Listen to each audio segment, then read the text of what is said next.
ഇന്നത്തേത് ഈ നല്ല മഴയുള്ള സമയത്ത് നമുക്ക് വൈകുന്നേരങ്ങളിൽ ചൂട് ചായയുടെ കൂടെ കഴിക്കാൻ വേണ്ടിയിട്ട് പറ്റിയ ഒരു അടിപൊളി സ്നാക്സാണ്. കിഡിലൻ ടേസ്റ്റാണ് ഇതിന്. അപ്പോൾ ഇതുണ്ടാക്കുന്നത് എങ്ങനെയെന്ന് കണ്ടു നോക്കാം. നമുക്ക് വീട്ടിലേക്ക് പോവാം.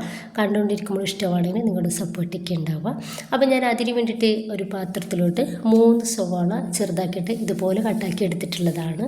അതാണ് ഇട്ട് കൊടുക്കുന്നത്. ഇതിലോട്ട് ഞാനിതാ ഒരു 1/4 കപ്പ് കാബേജ് ചെറുതാക്കിയിട്ട് ഇതുപോലെ തന്നെ കട്ടാക്കി എടുത്തിട്ടുള്ളത് കൂടുതലേക്ക് ചേർക്കുകയാണ്. ഇപ്പോൾ കാബേജ് ഇഷ്ടമില്ലാത്തൊരു അത് ഒഴിവാക്കട്ടോ. ഇനിയിപ്പോൾ ഇതാ കുറച്ച് ഇഞ്ചിയും ഒരു പച്ചമുളകും ചെറുതാക്കിയിട്ട് അരിഞ്ഞെടുത്തിട്ടുള്ളതാണ്, അത് ഇട്ട് കൊടുത്തിട്ടുണ്ട്. കുറച്ച് മല്ലിയുടെ ഇല ഇതുപോലെ കട്ടാക്കി എടുത്തത് കൂടി ചേർക്കുകയാണ്. ഇതിലോട്ട് ആവശ്യത്തിനുള്ള ഉപ്പും ഒരു പിഞ്ച് മഞ്ഞൾപ്പൊടി കൂടി ചേർത്തിട്ട് നന്നായിട്ട് തന്നെ കൈവച്ചിട്ട് ഒന്ന് മിക്സാക്കി എടുക്കുക.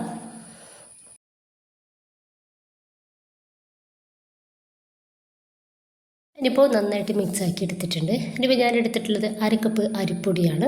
അപ്പോൾ അതിൽ നിന്ന് കുറേശ്ശായിട്ട് ഇട്ട് കൊടുക്കുക. എന്നിട്ട് നമുക്ക് ഇതുപോലെ ഒന്ന് റെഡിയാക്കി എടുക്കുക. മുഴുവനായിട്ട് ഒറ്റയടിക്ക് ഇട്ട് കൊടുക്കേണ്ട, കുറേശ്ശായിട്ട് ഇതുപോലെ ഇട്ട് കൊടുത്തിട്ട് ഒന്ന് കുഴച്ചെടുത്താൽ മതി.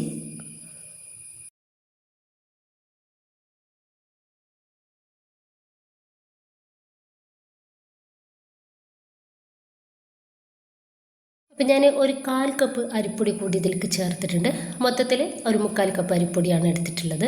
ഇനിയിപ്പോൾ 1/2 കപ്പ് വെള്ളം, സാധാ വെള്ളം എടുത്തിട്ട് കുറേശ്ശായിട്ട് ഇതുപോലെ ഒഴിച്ചു കൊടുക്കുക. എന്നിട്ട് നമുക്ക് ഒന്ന് കുഴച്ച് റെഡിയാക്കി എടുക്കുക. അപ്പോൾ വെള്ളം കൂടി പോകാതിരിക്കാൻ വേണ്ടിയിട്ടാണ് കുറേശ്ശായിട്ട് ഒഴിച്ചു കൊടുക്കുന്നത്.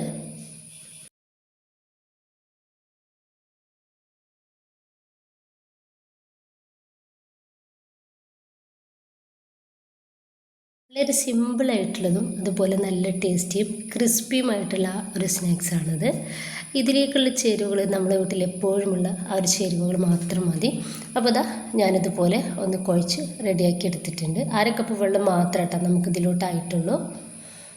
വെള്ളത്തിൻ്റെ കണക്കനുസരിച്ച് നമ്മൾ ഒഴിച്ചെടുത്തിട്ട് റെഡിയാക്കി എടുക്കാവുന്നതാണ്.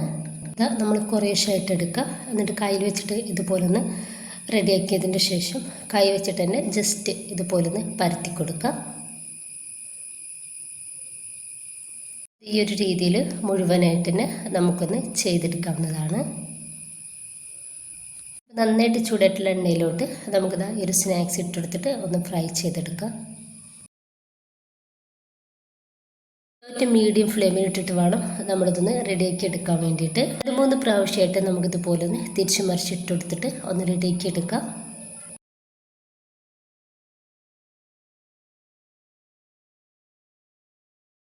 ഇതൊന്ന് റെഡി ആയിട്ടുണ്ട്. ഈ ഒരു സമയത്ത് നമുക്കിത് എണ്ണയിൽ നിന്നും ഒന്ന് എടുത്ത് മാറ്റാം.